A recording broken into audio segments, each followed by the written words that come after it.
วันสบายสวัสดีค่ะทุกคนเจี๊ยบเองกับรายการวันสบายตอนนี้เจี๊ยบก็อยู่ที่ตลาดน้ำขวัญเลี่ยมวันนี้เจี๊ยบจะมาใส่บาตรพระทางเรือกันเดี๋ยวต้องรีบไปใส่ก่อนนะเพราะไม่รู้ว่าหลวงพ่อมาหรือยังแล้วเดี๋ยว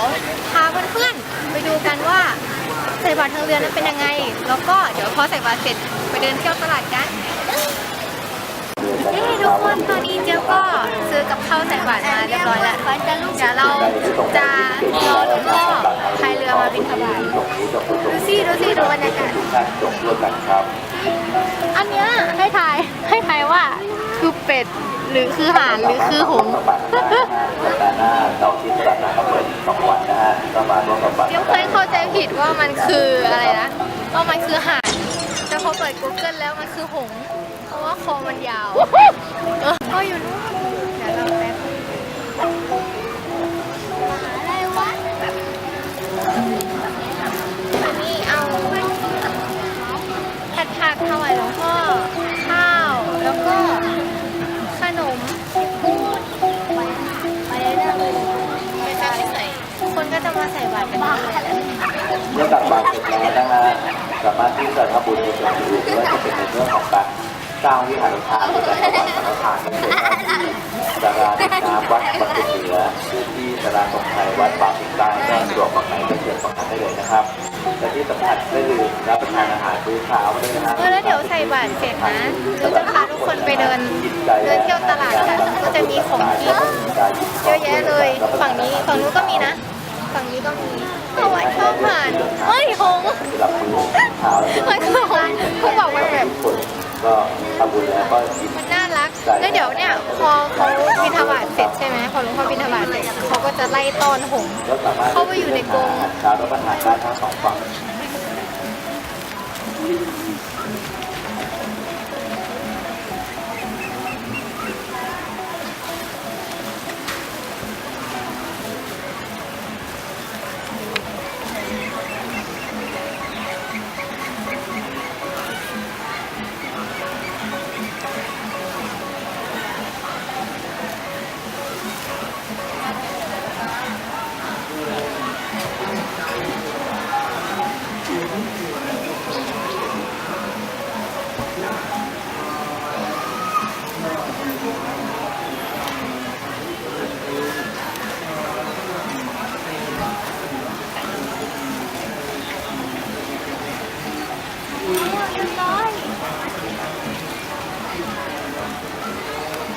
อันนี้เหลือรอบสุดท้ายแล้ว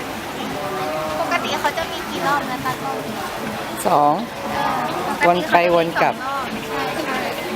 อันนี้คือรอบสุดท้ายเดี๋ยวเราจะไปหาอะไรกินกันก่อนอื่นถ้าเกิดเห็นเจี๊ยบเดินกระเพกนี่คือลื่นล้มในห้องน้ำมาปวดหลังมากจะหาอะไรกินกัน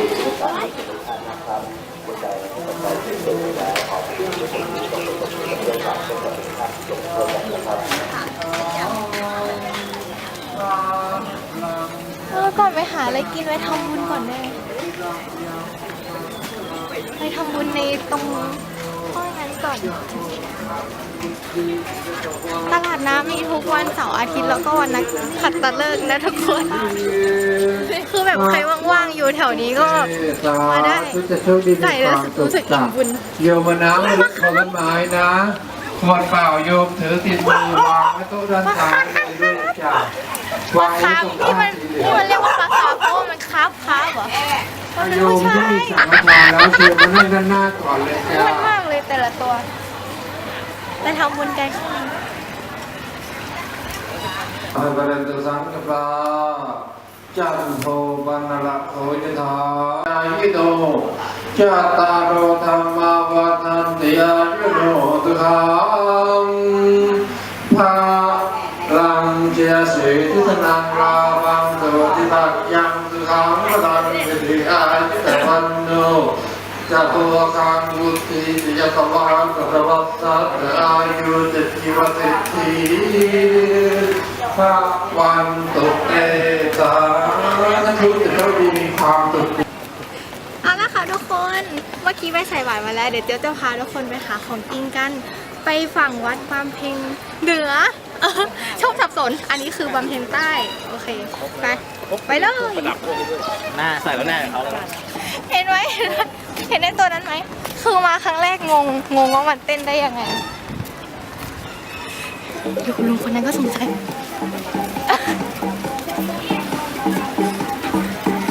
ไปเต้นกับมันด้วย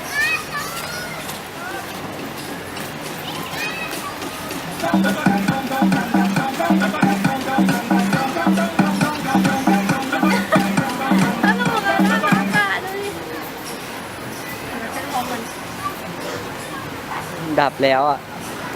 เจี๊ยบมาดับเลย เฮ้ยดับจริงด้วยทำไมเขาไม่ให้เราเต้น มาถึงดับเลยอ่ะ ไปดูของจริงก็ได้อุ้ยเต้นแล้วจริงต้องมีคนแกล้งเจี๊ยบแน่ๆเลยไป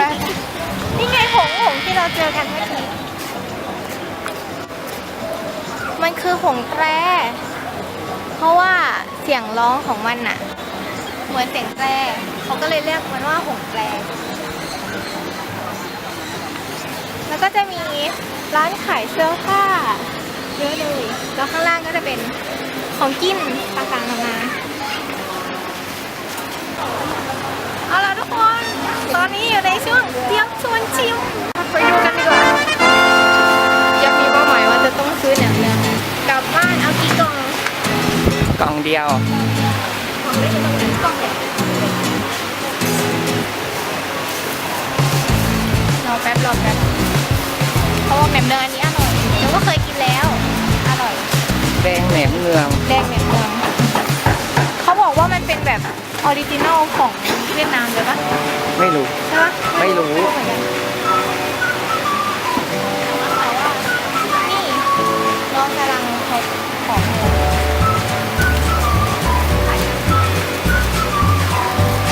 ใครเคยกินแหนมเนืองมั้งนี่ตอนนี้ได้แล้วขอบคุณค่ะแต่ได้มาแล้ว กลับหัว ฮะ กลับหัว เอ้าเกาหัวเหรอไหนอ๋อเดี๋ยวเขาผูกมาให้อย่างเงี้ยนี่ได้แบบเนืองเดี๋ยวเราค่อยไปกินกันที่บ้านตอนนี้อยากกินอะไรอีกสักอย่างอ่ะไม่ชื่อไข่ปลาหมึกดีกว่า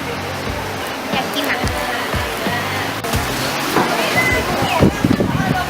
ทอดมันก็อร่อยทอดมันก็ได้กินเอาไข่ปลาหมึกอยู่นี่นะ นี่คือไข่ปลาหมึก เท่าไหร่นะคะ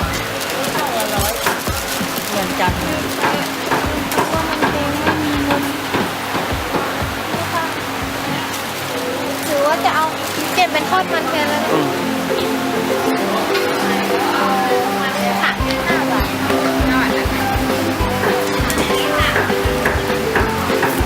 เขาเรียกว่าทอดมันปะ ทอดมัน ทอดมันแถวบ้านเจี๊ยบจะเรียกว่าปลาเห็ดอยุธยาแต่คนจะชอบเรียกว่าปลาเห็ดได้แล้วเก็บเงินก่อนเดี๋ยวเราค่อยมากินกันไปไหนดี ไหนต่อครับ ไปไหนต่อดีเรายังไม่ได้เดินฝั่งนู้นใช่ไหมเดี๋ยวเราไปดูตลาดฝั่งบำเพ็ญใต้กัน อันนี้คือเราอยู่บำเพ็ญเหนือ เดี๋ยวยังไม่ซื้อลุยสวนเลย ลืมไหนลุยสวนทางนู้น